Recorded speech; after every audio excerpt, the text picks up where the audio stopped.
Hello guys, today I'm talking about Team Fortress 2, one of the greatest games I've personally ever played. Anyway,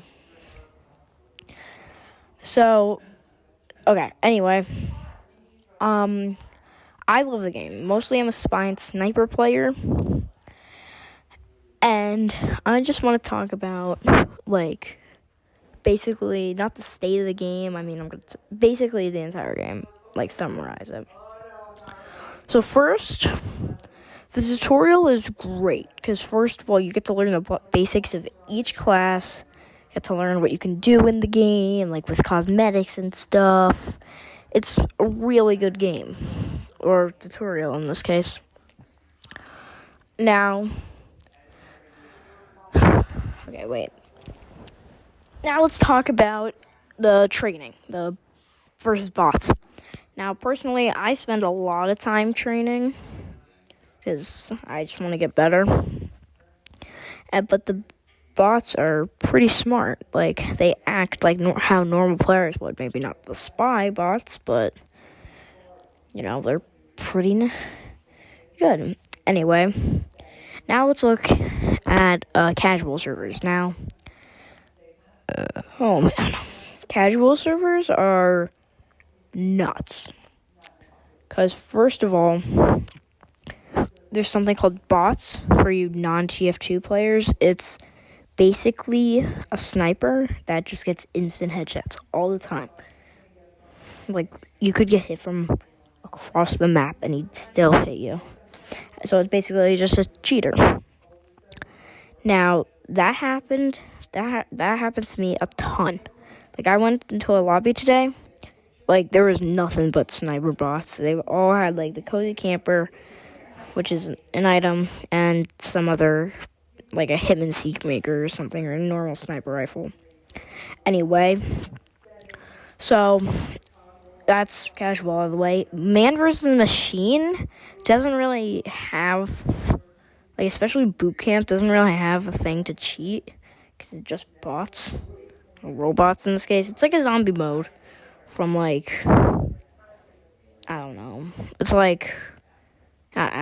don't know, but it's waves of robots just coming, and they're and you have to defend against them.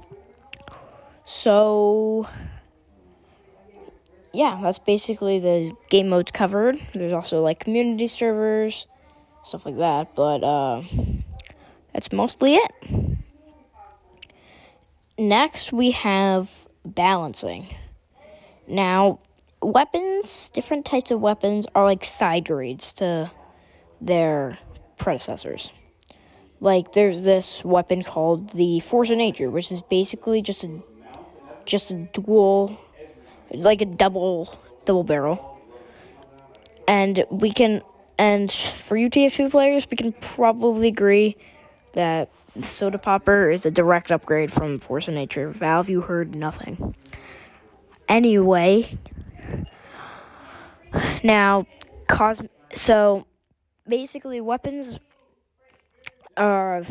sometimes make different play styles. Now, there's something called the Demo Knight, which is basically turning Demo Man into a knight, which is kind of ironic because you wouldn't usually assume a medieval knight with a alcoholic. Now, that's called a subclass, which is basically another playstyle of playing as a class that's totally different from another class, like a fat scout, which is just a heavy, only being able to use a shotgun and melee weapon. Next, we have, and drumroll please, custom game modes. Now, custom game modes are wacky. So, there's this thing called a randomizer, which basically you could be playing as spy or scout, and you'd get a heavy weapon. You'd be scout with a machine gun. It's a crazy thing. Then we have the times 10 and times 1,000, which basically makes things super overpowered. Say you have the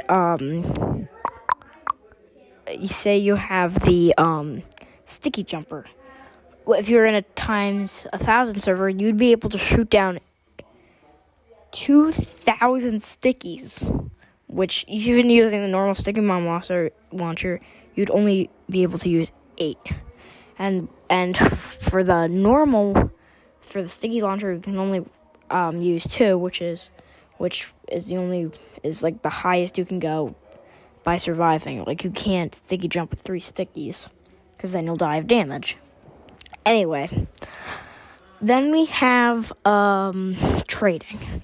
Now, trading is hard because I've gone in so many servers trying to trade with someone, and I barely got anything. I mean, I only really got Ellis's cap because I don't play Left 4 Dead 2, and a paint because why not?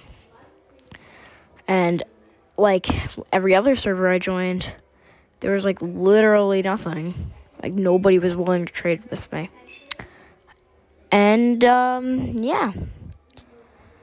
So overall, TF2 is a great game. You could play it for hours on a cupboard. There's a ton of different possibilities you can do with this game. You might get a little angry or frustrated at times, but that's if you're playing, like, maybe scout or sniper or spy.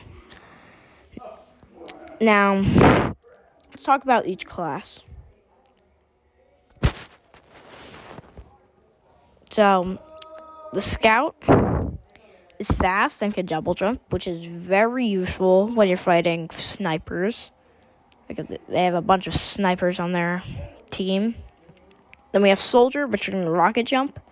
And it takes a little practice to rocket jump, but it's pretty fun.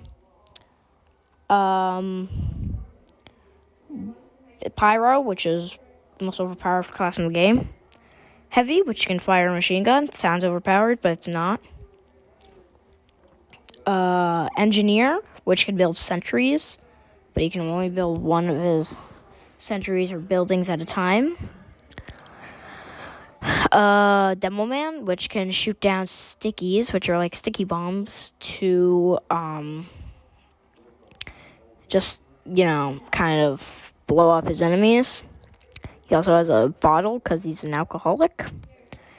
And yeah. There's also Spy and Sniper.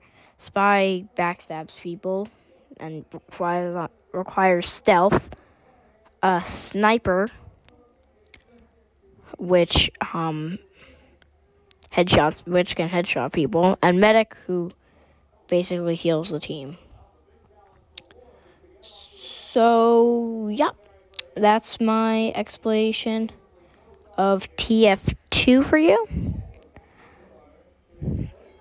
or the TF2 classes, because I'm not done yet. And I hope you took away something from the my TF2 class explanation. And yeah. Also, there's something now, cosmetics. So basically,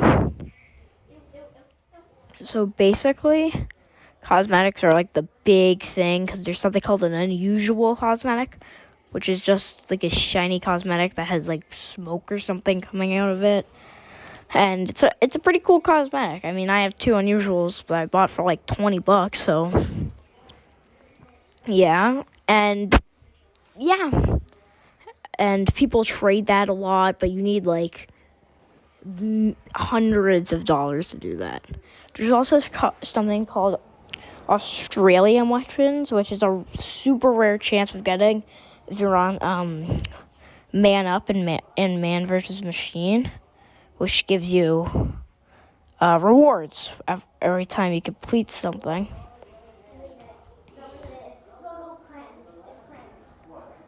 And yeah, that's basically the trading down. Now we have community markets. Oh god. Now, people are selling vintage Pyrovision goggles for 15 cents. Which, honestly, those people don't know how to really manage market. I mean, Oh, hold up 1 second, please. It's EXO.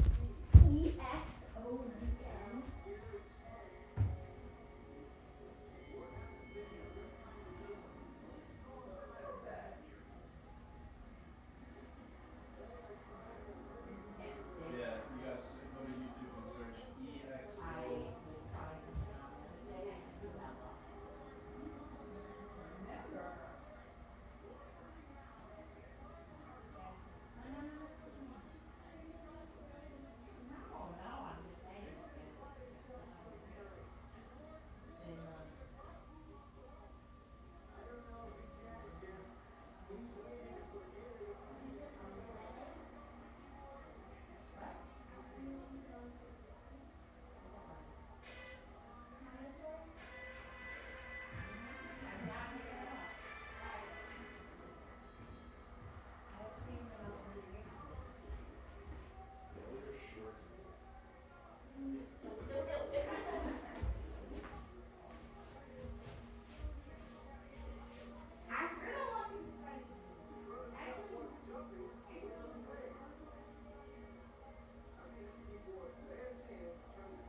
Okay, I'm sorry.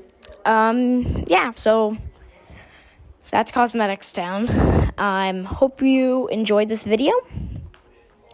I had fun making it, so yeah, and I hope you got something good out of TF2. It's free, so bye-bye.